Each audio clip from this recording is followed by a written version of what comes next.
Good morning student. आज हम हमारा नेक्स्ट मॉडल स्टार्ट करने जा रहे हैं। प्रीवियस मॉडल में हमने देखा कि हम डिस्प्लेसमेंट क्या होता है, स्पीड क्या होता है, वेलोसिटी क्या होती है, एवरेज वेलोसिटी, एवरेज स्पीड, उसको कैलकुलेट कैसे किया जाता है, न्यूटन्स के 3 लॉज देखे कैसे अप्लाई होते हैं। ओके, नेट फोर्स अगर जीरो होगा तो एक्सेलरेशन भी जीरो होगा। ओके, और सेकंड लॉ में हमने देखा कि बहुत बहुत कुछ कम टाइम में हमें बहुत ज़्यादा मोमेंटम चेंज करना है। थर्ड लॉ ने हमें ये सिखाया कि जब किसी बॉडी के ऊपर आप कोई फोर्स अप्लाई करते हो तो आपको वो रिएक्शन अपोजिट डायरेक्शन पे दे देगा। ओके, तो आज उसके बाद ये जो नेक्स्ट मॉडल है ये है work and energy. Okay, work and energy पे डिपेंड है, तो उसका नाम ही है नेक्स्ट मॉडल का वर्क एंड एनर्जी। ओके, तो सबसे पहले हमें समझना होगा कि what is work, what is work. Okay, तो देखो basically in real life work के दो टाइप्स है, एक है मेंटल वर्क एंड है दूसरा फिजिकल वर्क। ओके, अब मेंटल वर्क मतलब क्या, देखो आपने क्या किया कि सपोज एक आपको असाइनमेंट दिया गया है किसी कॉलेज में कि यार हाँ कि आज के आज उसे पूरा करना है, तो आप आ रहे हो 3 घंटे तक पढ़ाई कर रहे हो, उसको लिख रहे हो। तो ये क्या कर रहे हो, आप मेंटल वर्क कर रहे हो, या आपने बुक ले लिया है और किसी चैप्टर को आप पढ़ रहे हो, 4 घंटा हो गया, 5 घंटा हो रहा है, आपने वर्क किया। बट ये कौन सा वर्क है, मेंटल वर्क है। और फिजिकल वर्क क्या होता है, फिजिकल वर्क मतलब क्या, देखो आपने एक साइकिल को लिया और आप चल बसे सपोज अपने कॉलेज से अपने घर तक, तो आपने क्या किया, वहाँ पे फिजिकल वर्क किया। ओके, तो फिजिक्स में वर्क का जो एक एक्चुअल डेफिनेशन है वो अलग है। मतलब हमारे जो रियल लाइफ में जो वर्क होते हैं उस वर्क का और फिजिक्स में जो वर्क का एक डेफिनेशन दिया गया है उसका वो मैच नहीं होते, उनका डेफिनेशन अलग है। फिजिक्स में वर्क का डेफिनेशन ही अलग है। ओके, तो फिजिक्स में वर्क का डेफिनेशन क्या है।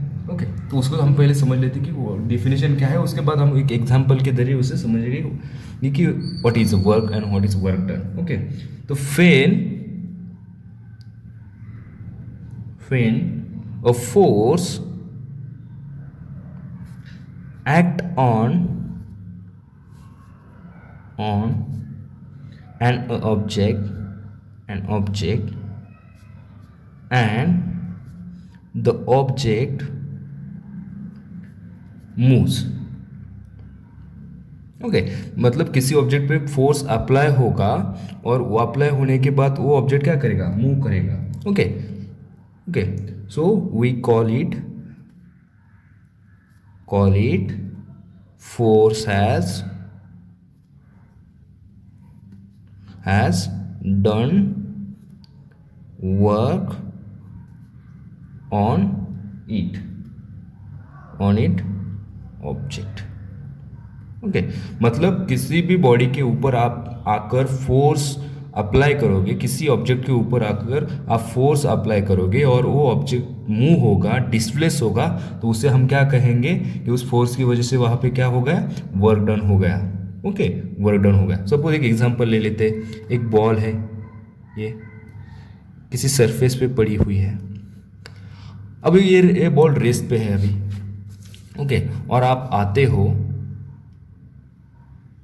हो इसे बहुत ज़ोर से किक कराते हो।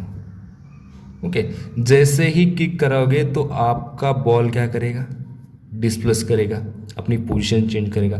मतलब जैसे आपने उसके ऊपर फोर्स अप्लाई किया, उसको स्पीड मिला, स्पीड मिलने की वजह से वो डिस्प्लेस हो गया, डिस्प्लेस मिलने की वजह से उसकी वेलोसिटी बढ़ गई, वेलोसिटी बढ़ने की वजह से उसका वो एक्सेलरेट हो गया।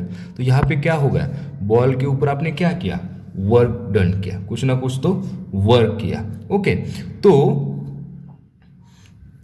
वर्क डन में सबसे आपको एक ही चीज़ ध्यान में रखनी है कि कोई भी बॉडी के ऊपर आप फोर्स अप्लाई करते हो और अप्लाई करने के बाद वो बॉडी डिस्प्लेस कर जाती है, तो उसे हम क्या कहते हैं, वहाँ वर्क डन हुआ, कुछ ना कुछ वर्क हुआ। Okay, so work done. हाँ, और एक ये हो गया फर्स्ट पॉइंट।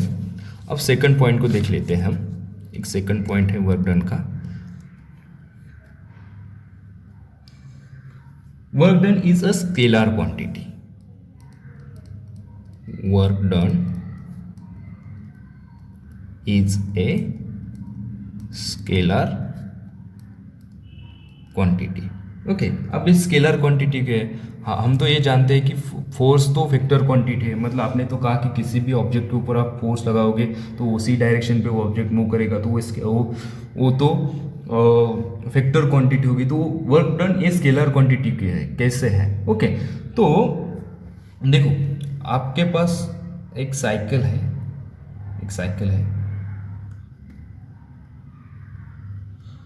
और आप 4 फ्रेंड हो, और 4 फ्रेंड आने के बाद, शायद मोटरसाइकिल समझो इसे, मोटरसाइकिल है, और आप 4 फ्रेंड हो, और एक आप यहाँ पे हो, और आप कह रहे हो कि मुझे गाड़ी चलानी है। तो आप इसके ऊपर यहाँ से फोर्स अप्लाई कर रहे हो। नहीं, ये कह रहा है कि नहीं, आपका फ्रेंड कह रहा है कि मुझे गाड़ी चलानी है, वो पीछे यहाँ से फोर्स लगा रहे हैं, मुझे चाहिए। ओके, ये यहाँ से खींच रहा है, एक फ्रेंड एक यहाँ से खींच रहा है, वो कह रहा है मुझे चाहिए। तो इस गाड़ी के ऊपर, जो मोटरसाइकिल है उसके ऊपर फोर्स कहाँ से लग रहा है? ऑल डायरेक्शन से। किसी एक डायरेक्शन से लग रहा है कि सभी लोग इसी डायरेक्शन से लगा रहे हैं क्या? नहीं, ऑल डायरेक्शन से उसके ऊपर क्या लग रहा है? फोर्स लग रहा है। ओके, तो इसी वजह से ये क्या है? स्केलर क्वांटिटी है। क्या है? It is a scalar quantity. Okay, अब ऐसा यूनिट क्या होता है वर्क डन का? ओके, ये थर्ड पॉइंट को हम जान लेते हैं। SI unit of work done is, okay, SI unit होता है जूल, और CGS यूनिट होता है अर्क। ओके, CGS यूनिट होता है अर्क्स। वर्क डन को हम कैलकुलेट कैसे करेंगे? वर्क डन को कैलकुलेट करने के लिए हमें फॉर्मूला दिया गया है। फॉर्मूला है फोर्स इनटू डिस्प्लेसमेंट। देखो, हमने ऊपर एक एग्जांपल दिया था कि जब हम इसके ऊपर फोर्स अप्लाई करेंगे, और फोर्स अप्लाई करने के बॉल, इसके बाद वो बॉल क्या कर रही थी? उसने कुछ डिस्प्लेसमेंट किया था। मतलब देखो, यहाँ पे समझ लेते हैं। यहाँ पे कोई ऑब्जेक्ट है, यहाँ पे M था। जैसे इसके ऊपर यहाँ से फोर्स अप्लाई किया, तो फोर्स अप्लाई करने के बाद ये ऑब्जेक्ट यहाँ पे आ गया। ओके, तो यहाँ पे फोर्स अप्लाई हो गया, यहाँ से यहाँ तक वो डिस्प्लेसमेंट हो गया, यस, यहाँ तक वो पहुँच गया उसको वेलोसिटी। तो इसका बीच का जो वर्क हुआ है वो कितना है? ये वर्क कितना है? यहाँ से यहाँ तक जाने का वर्क कितना है, उसे हम कैसे फाइंड करेंगे? तो वर्क को फाइंड करने के लिए फोर्स इनटू डिस्प्लेसमेंट। ओके, तो फोर्स का यूनिट क्या होता है? न्यूटन, और डिस्प्लेसमेंट का क्या होता है? मीटर। ओके, तो newton into metre is equal to joule. Okay, मतलब किसी भी ऑब्जेक्ट पे, सपोज आप किसी एक ऑब्जेक्ट, इस ऑब्जेक्ट पे 1 न्यूटन का फोर्स लगाया, तो वो कितना डिस्प्लेस करेगा? 1 मीटर। तो आपने कितना वर्क किया? 1 जूल। ओके, आपने कितना वर्क किया? 1 जूल। वही 50 न्यूटन का आप उसके ऊपर फोर्स लगाते, और वो कितना जाता? वो डिस्प्लेस करता 50 मीटर। तो आपने वर्क कितना किया? 15 जूल। ओके, तो ऐसे फाइंड करते हैं। अब वर्क का हम 2 टाइप का वर्क होता है वैसे। एक होता है पॉजिटिव वर्क, और एक होता है नेगेटिव वर्क। ओके, अब पॉजिटिव वर्क क्या है? पॉजिटिव वर्क में देखो, एक ऑब्जेक्ट है जो किसी सरफेस पे पड़ा हुआ है। जब आप उसको फोर्स लगा रहे हो, जिस डायरेक्शन से आपने फोर्स लगाया, उसी डायरेक्शन में वो क्या कर रहा है? डिस्प्लेस कर रहा है। तो ये क्या हुआ? आपका पॉजिटिव वर्क हुआ। मतलब आपने यहाँ पे एक बॉक्स पड़ा था, और इस बॉक्स के ऊपर इसी डायरेक्शन, एक्स डायरेक्शन पे आपने क्या किया? फोर्स अप्लाई किया। और जैसे ही आपने इस बॉक्स पे फोर्स अप्लाई किया तो उसका डिस्प्लेसमेंट भी किस तरफ हो रहा है, एक्स डायरेक्शन पे।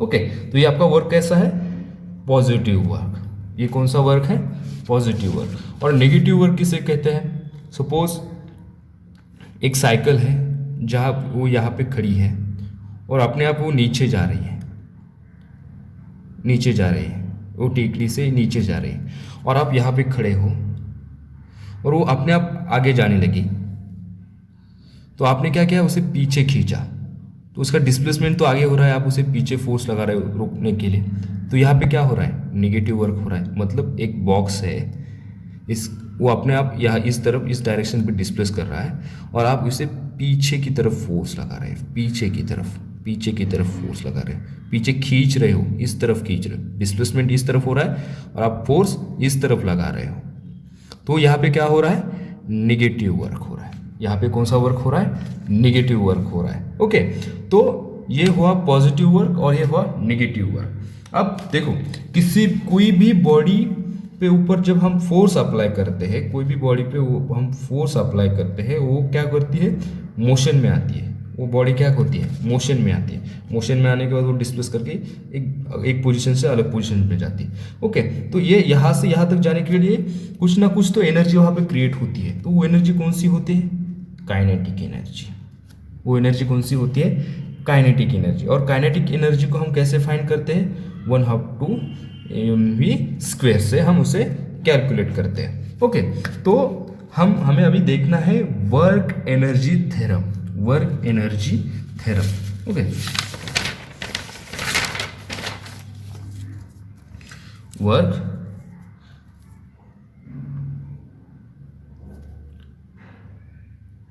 Energy theorem. ओके, अब वर्क एनर्जी थ्योरम क्या कहता है, उसको हम पहले उसका स्टेटमेंट जान लेते हैं। उसका स्टेटमेंट क्या है, द स्टेटमेंट है the change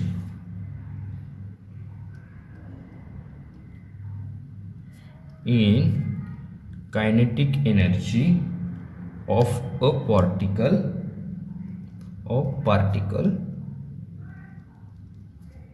is equal to the work done on it by the net force। Okay, तो वर्क एनर्जी थ्योरम हमें क्या कहता है कि किसी भी ऑब्जेक्ट के ऊपर आप ऑल फोर्सेस लगाओगे। Okay, all force act on the body, किसी बॉडी के ऊपर ऑल फोर्स लगते हैं। ओके, तो वहां पे क्या होगा, change in kinetic energy of body. उस बॉडी की काइनेटिक एनर्जी क्या होगी, चेंज होगी। इसे हमें क्या करना है, प्रूव करना है, मैथमेटिकली हमें इसे प्रूव करना है। ओके, तो क्या कहता है, फिर से देखो, work done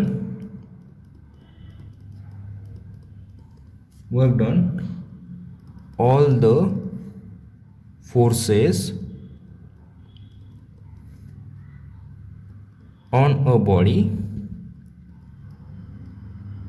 तो क्या होगा,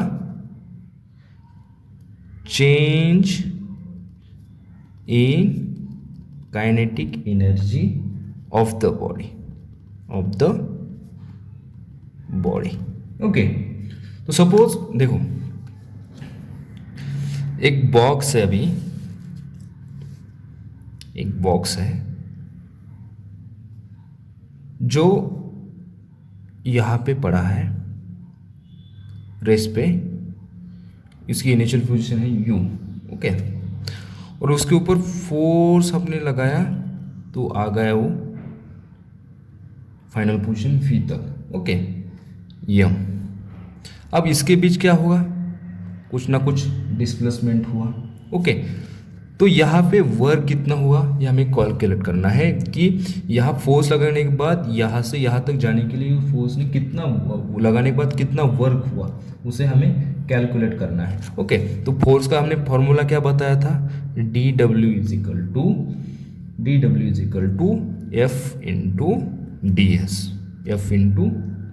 F/ds। ओके, अब देखो यहाँ पे वो क्या जा रहा है, आप सेम डायरेक्शन पे फोर्स लगा रहे हैं और डिस्प्लेसमेंट भी आप सेम डायरेक्शन पे ही हो रही है, तो यहाँ पे थीटा की वैल्यू कितनी होगी, 0 होगी। अब ये थीटा आया कहाँ से, ओके।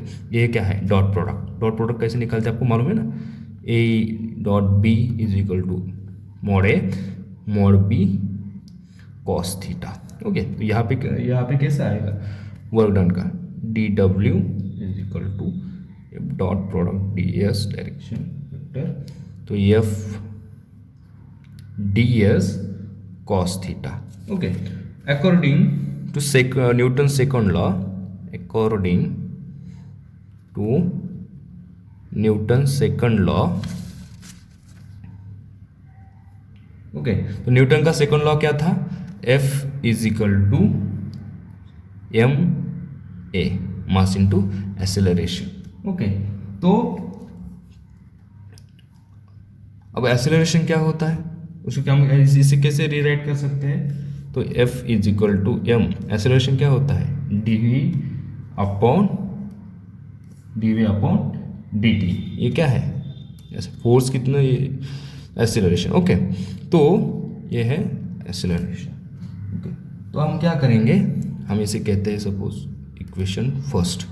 अब इक्वेशन फर्स्ट को सब्स्टिट्यूट करेंगे और इस इक्वेशन में, तो क्या आएगा, D W is equal to M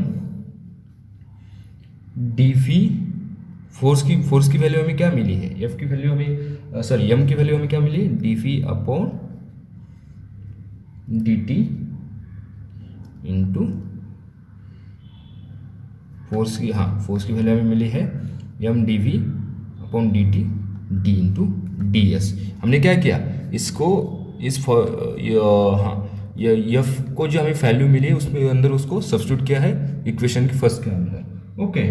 तो सब्स्टिट्यूट करने के बाद हमें एक्चुअल क्या मिल गई, velocity, D V upon D T क्या होती है, वेलोसिटी, तो M D S upon D T, okay. तो हम इसे कैसे रीराइट कर सकते हैं, D W is equal to M phi into D phi, इसे कहते हैं इक्वेशन सेकंड, ओके। अब क्या होगा कि हमने क्या किया, फोर्स को अप्लाई किया, फोर्स को अप्लाई करेंगे तो क्या होगा, वेलोसिटी इंक्रीज होगी, कहाँ से होगी, यू टू फी मतलब initial position to final position, then total work on a body, total work कितना होगा बॉडी पे, ओके। तो इसलिए हमें क्या करना होगा, उसे लिमिट्स लगाने पड़ेंगे, तो W is equal to initial position to final position DW को हमें क्या फार्मूला मिला था, इक्वेशन मिला था, सॉरी फार्मूला इक्वेशन मिला था, तो क्या इक्वेशन था यो,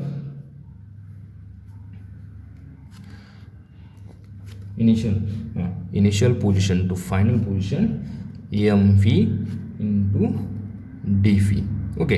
अब हम एम को क्या करते हैं, कांस्टेंट निकालते हैं, तो कांस्टेंट भी रखेंगे, तो यहाँ पे क्या रहेगा, रहेगा वी डी वी, ओके। तो आपको देखो, अब इसको हम लिमिट लगाते हैं, आपको एक इंटीग्रेट करते हैं, तो इंटीग्रेट करने के बाद आपको आपने एक फॉर्मूला देखा था 12th में, X N D X N plus one upon N plus one की पावर थी ना ये, वो यहाँ पे पावर था वो, और उसे हम क्या लिखते हैं, एन प्लस वही उसको अंडररूट करते हैं, ओके। तो अब इसे सॉल्व करने के बाद क्या आएगा, M is equal to V square upon two initial position to final position, उसे सॉल्व करने के बाद हमें मिलेगा V square upon two minus U square upon two, okay. तो हमें काइनेटिक एनर्जी, इसको हम क्या करते हैं, बाहर निकालते हैं, तो बाहर निकलने के बाद क्या होगा, 1/2 M V square minus M 1/2 M U square is equal to kinetic final kinetic energy minus initial kinetic energy, okay. तो ये है हमारा टोटल वर्क एनर्जी थ्योरम, ये क्या है, work energy theorem, okay. In next lecture में हम देखेंगे कि वर्क एनर्जी, कांस्टेंट फोर्सेस जब वर्क एनर्जी पे लगते हैं तो उसे कैसे कैलकुलेट किया जाता है। Okay, thank you.